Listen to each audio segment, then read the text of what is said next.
Hey, how's it going, Vol Nation? This is Frank Rock. This is the House of Orange Sports Channel coming at you. Glad to be recording a video tonight. Still, if you follow along with me, still day number 8. No power, but like we always do, we'll keep on keeping on here. Thank you for your support. Thank you for just your patience during this time. Make sure you like, you share, you subscribe, turn on notification if you are subscribed to the channel as well. As we'll go live again one of these days. Just depends on uh, when things out of my hands take care of themselves. But Tennessee, Arkansas tomorrow night, 7:30 ABC. Tennessee goes in. Last I'd seen, right at a 2-touchdown favorite tomorrow night. They're coming off of a bye week where Josh Heupel at Tennessee is 3-0. Last year, he beat Texas A&M 20-13. The year before that, they beat LSU 40-13 in Baton Rouge. Of course, that was an early game, but still, yet it is what it is. And in 2021, they beat Kentucky 45-42, and Kentucky was ranked 18th in the nation. So Heupel, and then overall, 8-1 overall.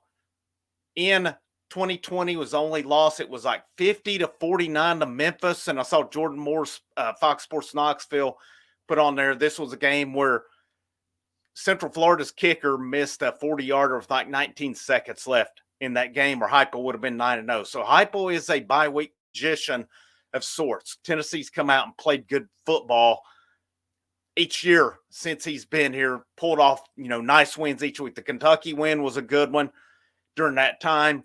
Of course, the LSU was a fantastic win, fantastic game. And then the A&M game last year, the offense was not too good, but that defense was really good. And D. Williams had the punt return that got him this game. But I've been looking at Arkansas's numbers and what they do in Arkansas. Their big things, they run the football. They do run the football. Their quarterback can run the football. Their main running back can run the football as well. Go back last week to the Texas A&M game. That's the one I want to look at here. So their main running back's Jaquindon Jackson. And, of course, their quarterback's Talon Green. He was a transfer from Boise State. Last week, Texas A&M held Arkansas to 146 yards. 100 yards rushing. Gained 46, lost 46. Gained 146, lost 46. So 100 for the game. There's been games where Jackson and Green have both been over 100 yards. Now, Green last week threw for 279. His numbers, though, passing the ball do not impress me a whole lot. There's been numerous games where he's been under 50% passing and his yards have been down. And each week I notice Arkansas gives up 2 to 3 sacks about it per game. Tennessee's focus in this game needs to be, number one, you contain Green. You contain him. You don't let him get out. I saw Brent Hubbs on VolQuest.com today in one of his articles putting, when Green gets into trouble, he goes to his right. That's where he can flourish at, is to his right. So if you're Tennessee, if you can flush him left when he tries to go, I think you can have some success there. Now, is this the best offense Tennessee's faced? I don't know that they are. People are saying that. Maybe they have a better offense than Oklahoma. But I'm not sure. I'm not sure on that. Of course, NC State, we've not really seen much out of theirs as well. But I'll say this Arkansas team, it does have the possibility to be the best offense that Tennessee has faced. But if Tennessee can keep them from getting that run game going, it's going to be hard for Arkansas to do much in this game. And I like the fact that A&M held them to 100 yards last week. I like Tennessee to hold them to less than 100 tomorrow night. I'm going bold. I'm going a little crazy on this one.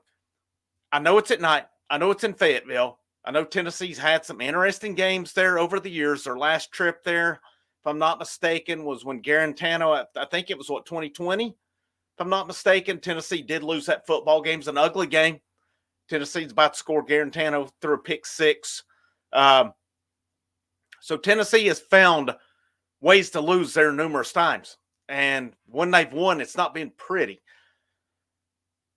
I just think in this matchup, Tennessee's better. If Tennessee comes out focused, which I think they will, these guys are different. These guys, to me, are different. I've talked about that defense. That's a group of guys who are violent. They take no prisoners.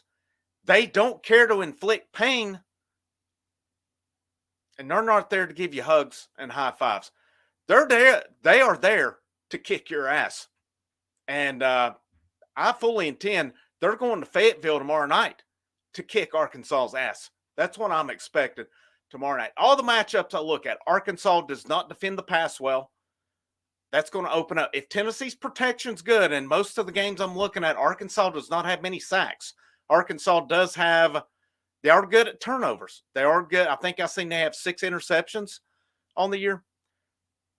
But the good thing for Tennessee, Lance Hurd, John Campbell, neither one are listed on the injury report this week. Of course, John Campbell, I mean, he's yet to play 40 snaps in a game. So who goes in? What happens when he comes out? Is it Dane Davis? Is it Larry Johnson? I think it's probably more than likely Dane Davis in that situation. But if you protect Nico, Tennessee's main thing they're going to want to do is establish run. Arkansas plays the run pretty well. Last week against A&M, they held A&M to, let me find it here, 134 yards, and A&M's got a pretty good rushing team. Now, Le'Veon Moss did go for 117 in that game. So what's Dylan Sampson? What can he do tomorrow night? Of course, Deshaun Bishop looks to be RB2 right now. Can Nico? I still don't feel we've seen a truly unleashed Nico Iamaleava yet. I really don't. And the Oklahoma game plan was what it was because our tackles were not doing their jobs, or the line. I'm not going to put it all on the tackles because some of the interior guys did not grade out well, according to PFF either. Take out what you will with it. I think it's an interesting grader of it myself, but they went to the game plan they had to in that game. When it initially happened, I was like, why are we going conservative? I get it now. I totally get it in that game. Tennessee's offensive line should be at full health tomorrow night. Tennessee should be relatively healthy other than the guys we've already known are out for the year. So I like Tennessee to be able to run the football tomorrow night. And what that's going to do for Tennessee as well. You get the run game going. That's going to open play action. This Arkansas team, I feel like Tennessee can get them. I really do. Danico Slaughter, we know him from Tennessee. He plays the nickel for Arkansas. Pretty good ball player. He was a pretty good player at Tennessee, but he can be beat. He can be beat. He's going to know some things at Tennessee. I don't think it matters. You can tell them what you're going to do tomorrow night, and you should be able to do it.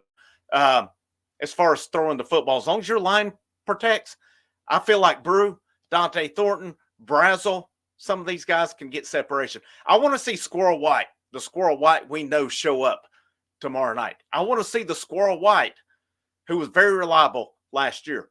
I want to see him show up tomorrow night in this game. Tight ends, do they play 12 personnel against its Arkansas? I think from what I've seen, Arkansas mainly plays the 4-2-5, mainly a nickel defense, basically. I feel Tennessee can have some success in that. Arkansas's offense against Tennessee's defense, again, Addison Nichols, who could not crack the lineup at Tennessee, is one of Arkansas's starting linemen. Yeah, he's going to be fired up, but I think if you're Tennessee, you're going to be licking your chops tomorrow night on this one. I don't feel Arkansas will have success throwing the football.